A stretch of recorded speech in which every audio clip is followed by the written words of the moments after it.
మనిషికో కర్ర తీసుకొని రోడ్డు మీదకి వస్తే తప్ప ఈ దొంగల నియంత్రణ చేయలేము. ఏ తమ్ముడు సిద్ధమా మీరు అడుగుతున్నా, ఏమమ్మా మీరు అని అడుగుతున్నా. ఏం తమ్ముడు మీరు ఒక్కసారి ఆలోచించండి. అత్యంత కీలకమైన ఎన్నికలు మన భవిష్యత్తుని మార్చబోతున్నాయి, దశ దిశ నిర్దేశించబోతున్నాయి. 54 ప్రజాగణం సభల్లో పాల్గొన్నారు. ఈరోజు ఇక్కడికి వచ్చింది 55వ సభ. మంచి ఎండలు మిమ్మల్ని చూసి భయపడుతున్నాయి తప్ప ఎండకు కూడా మీరు భయపడడం లేదు. అన్ని చోట్ల ప్రజలు ఒకటే చెప్తున్నారు, రాజయుగం పోవాలి, స్వర్ణయుగం రావాలి, మీ భవిష్యత్తు బాగుండాలి. అవునా కాదా? మేము వస్తే అభివృద్ధి, వీళ్ళు వస్తే అరాచకం. అంతేనా? అవునా కాదా? ఎవరైనా ఒక్కడైనా ఆనందంగా ఉన్నారా తమ్ముళ్ళు? ఏమమ్మా ఆడబిడ్డలు మీరైనా ఆనందంగా ఉన్నారా? మీ జీవితాలన్నీ కూడా తారుమారైపోయినాయి. అవునా కాదా? ఈ రాష్ట్రంలో బాగుపడింది ఒక నలుగురే. ఆ నలుగురి పేర్లు మీరు చూస్తే ఇక్కడికే వచ్చాడు ఒక ఆయన సైకో జగన్, 2 ఏటు విజయసాయి రెడ్డి, 3 పెద్దిరెడ్డి, 4 విజయసాయి సుబ్బారెడ్డి, 5 సజ్జల.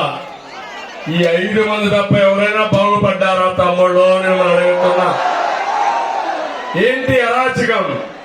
ఈ రోజు చెప్పాడు జగన్మోహన్ రెడ్డి, చేతులెత్తేశాడు. మన election manifesto super 6, super hit. నాకు చేత కాదు, నేనేమీ చేయలేను, నా దగ్గర డబ్బులు లేవు అని ఏమన్నాడు? బేర ఏడుపు ఏడ్చాడా లేదా తమ్ముళ్ళు నేను అడుగుతున్నా.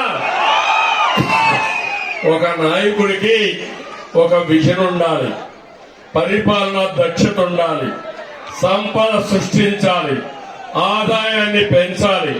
పెంచిన ఆదాయం ఈ పేదవాడికి పంచితే అది నిరంతరం కొనసాగుతుంది. కానీ ఈ మనిషి చేసిన పని మీరు ఒకసారి చూస్తే 45-75 సంవత్సరాల్లో ఆంధ్ర రాష్ట్రానికి తీరని ద్రోహం చేసిన వ్యక్తి, తెలుగు జాతికి ద్రోహం చేసిన వ్యక్తి ఈ జగన్మోహన్ రెడ్డి అని చెప్పి మీకు తెలియజేస్తున్నా.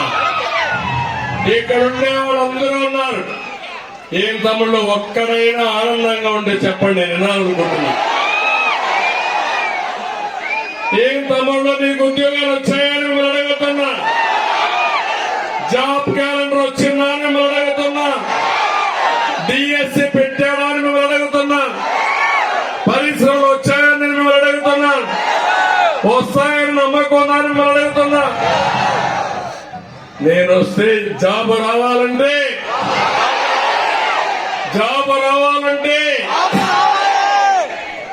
గంజాయి ఉండాలంటే జగన్ ఉండాలి. అవునా కాదా? ఈరోజు మాట్లాడుతూ నేను ఏమీ చెయ్యలేని చేతులెత్తేశాడు. మళ్ళా ఇంకో పక్క అంటున్నాడు నేనేం చేశానంటున్నాడు. నేనేం చేశానో చంద్రబాబు అంటే ఒక బ్రాండ్. అవునా కాదా తమ్ముళ్ళు అడుగుతున్నా.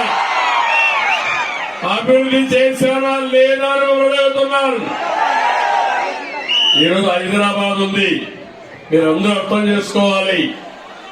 ఎప్పుడు కూడా అభివృద్ధి జరిగితే ప్రభుత్వానికి ఆదాయం వస్తుంది, మన పిల్లలకు ఉద్యోగాలు వస్తాయి. ఇంకో పక్క ఆదాయం పెరిగితే నిరంతరం సమీక్ష అందిస్తాం, మళ్లీ అభివృద్ధి చేస్తాం, మళ్లీ ఆదాయాన్ని పెంచుతాం. ఇది ఆర్థిక వ్యవస్థలో ఉండే రహస్యం. ఎక్కడ చదువుకున్నాడో ఈ జగన్మోహన్ రెడ్డి నాకేం తెలియదు. ఏమైనా చదువుకున్నాడా తమ్ముళ్ళు? చదువుకున్నాడా అడుగుతున్నా. కానీ నేరాలు చేయడంలో పిహెచ్డి చేశాడు, ఘోరాలు చేయడంలో పిహెచ్డి చేశాడు. అదే ఈ రోజు ఆవేదన. మీలో ఒక ఆవేశం చూస్తున్నా, ఒక ఆగ్రహం చూస్తున్నా, తీవ్రమైన మనోవేదన చూస్తున్నా.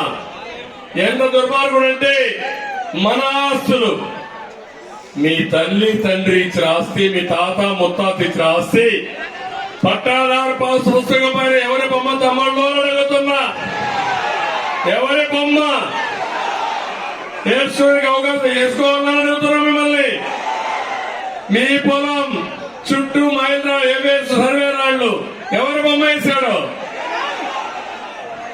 రేపు ఇంకో ప్రాబ్లం వస్తా ఉంది. మీ ల్యాండ్ రికార్డ్స్ అన్ని కంప్యూటరైజ్ చేస్తారన్నాడు కొత్త చట్టం. 10(1) ఉండదు, పట్టాదారు పాస్ పుస్తకం లేదు, అడంగం లేదు, ఒకే రికార్డు ఆన్లైన్. దానికి కీ ఎక్కడ ఉంటుందంటే జగన్మోహన్ రెడ్డి ఉంటుంది. ఆయన మీ నెంబర్ మారిస్తే మీ జాతకం మారిపోతుంది. ఇంకా మీ పని గోయిందా గోయిందా. మీ ఆస్తికి భద్రత కావాలని లేదా మిమ్మల్ని అడుగుతున్నా. ఈ చట్టాన్ని మారిస్తే 75 నుంచి బ్రిటిష్ వారి పీరియడ్ నుంచి ఆస్తి అనేది ఒక హక్కు, ఒక భద్రత, దానికి ఒక బాధ్యత ప్రభుత్వాలు. అలాంటి ప్రభుత్వాలు ఎక్కడికక్కడ రికార్డులే మార్చేస్తామంటే ఏమవుతుంది అడుగుతున్నామో నేను చూశాను. ఒంటి మీట ఒక పేద కుటుంబం, చేనేత కుటుంబం, 4 ఎకరాల భూమి ఉంది, అప్పుల పాలైపోయాడు.